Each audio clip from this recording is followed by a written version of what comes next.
Tell me why we've been gifted this crazy supercomputer in our head, but we haven't even figured out how to use it. We all have this grand vision of who we could be if we started really living up to our potential.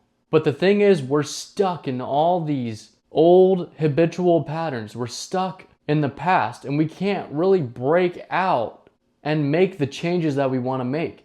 We might make a little progress, but we always find ourselves falling back into old habits. In the past multiple years, I've been studying myself.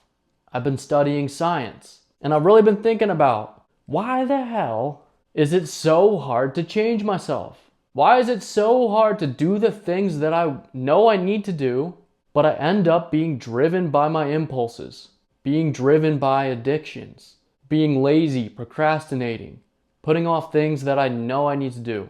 Our brain resists change. It likes staying in what we know. It likes staying in what's comfortable. But what we know and what's comfortable has gotten us to where we are so far. And that's not enough. So how do we break out? How do we truly step into our limitless potential? See, the tough part about change, and this is what I've had to keep doing, is that if you are comfortable, if everything in your life is just all right, there's not going to be a huge amount of motivation to change. Or at least there's not going to be a huge amount of external motivation to change. The motivation has to be created internally. And so if we're just getting by, if we're comfortable, if we're getting everything that we need in life, we're not going to really have that motivation to change. You literally have to pick yourself up and be responsible for making the changes yourself. Let's say you're drinking and you keep drinking and you drink every weekend and you know it's a bad habit, but you just keep crawling back to it. If there's not any crazy negative side effects that pushes you away from drinking, you're just going to keep doing it. But let's say one night you got a DUI. You're probably not going to want to drink. You might give up drinking, and it might be a lot easier to do it. If you don't get that really painful experience that kicks you in the ass, that tells you to change, it's going to be difficult to change, but it is definitely possible. You just got to know how to manipulate yourself, how to manipulate your hardwiring. Because really we're going against years and years of synaptic connections, of webs of neurons that are connected in your brain that make the behaviors that you keep on doing, they're just automatic now. You don't even have to think about them. But making a new decision is going to be tough because it goes against how you're wired. So we have to create new neural pathways and break the ones that we don't want. And so let's say you have a bad habit. What you have to do in your mind is start associating huge amounts of pain towards continuing to do that habit. Let's say you keep eating McDonald's and you can't kick McDonald's, but you start creating a whole lot of pain towards McDonald's by imagining what you'll look like, what you'll feel like, how unattractive you'll be, how terrible your brain is going to operate if you keep eating like shit. Find every single reason that you can to support McDonald's being a painful experience. And yes, you are essentially tricking your mind into doing that. That's what I said. You have to learn how to manipulate yourself. Because really, you're not your mind. You are your soul, and you're the awareness above your mind. And you have the ability to pull the strings in your mind. And you can trick yourself into changing. And then you've associated so much pain towards going to McDonald's. You can't even pull up to the drive-thru anymore. It hurts so bad. Now you start associating a lot of pleasure towards what you'll feel like if you eat healthier, towards what you'll look like, towards the amount of mental clarity that you're going to have, what your body is going to look like, how fit you're going to be. And it really helps if you set a goal in the opposite direction. Like let's say you set a fitness goal. Now you are altering the way in which your brain is focusing.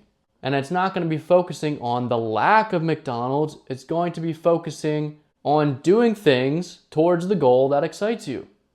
And McDonald's is, it's not going to align with the goal. And so if you have these types of addictions, this is what you have to do. And it does take time. You'll probably fall back into the old patterns. But feel the pain of continuing to do that habit, to keep indulging in that addiction. And over time, you're just going to let it go. But if you don't truly want to change, like if there's no desire there to change, if you don't have a greater purpose, if you don't have a greater goal to shoot for, I hate to say it, but it's gonna be pretty impossible to change. This is why most people don't change till they hit rock bottom, and they have to. But we don't want to get to that point. We have to make new decisions. We have to feel the impulse of going to McDonald's, just sit with it for a second, don't act on it, and then consciously choose, like the conscious and sovereign being that we are, the free being that we are. We're not a victim to our impulses. We are steering the ship of our mind, and consciously choose to eat something healthier, something that fuels you, something that makes you feel good. And you got to stick with those decisions, those new decisions, even if you don't see results right away, because you won't. You are rewiring those connections, those neural pathways in your mind, and it takes time. And with every decision that we make in the direction that we want, we're creating a whole entire new reality for ourselves. And that should excite you. Making the little decisions that add up towards the goal that really excites you. That's where you're gonna get the dopamine rush from.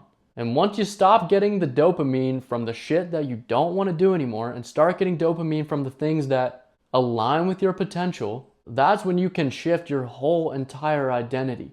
But we have to break the cycle of just settling for what's comfortable, for just settling for what we know.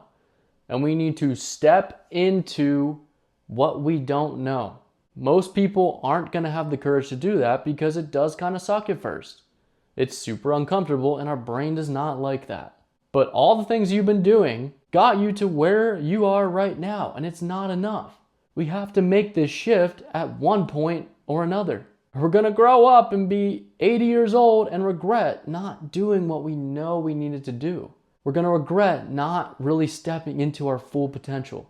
I'd rather take a little pain now, going against your programming now, than that pain later in life that we can't really do anything about. We can't go back. We got to start making the decisions right now. And I'm super excited because I've been working on this course. I hate the word course, but it's a course.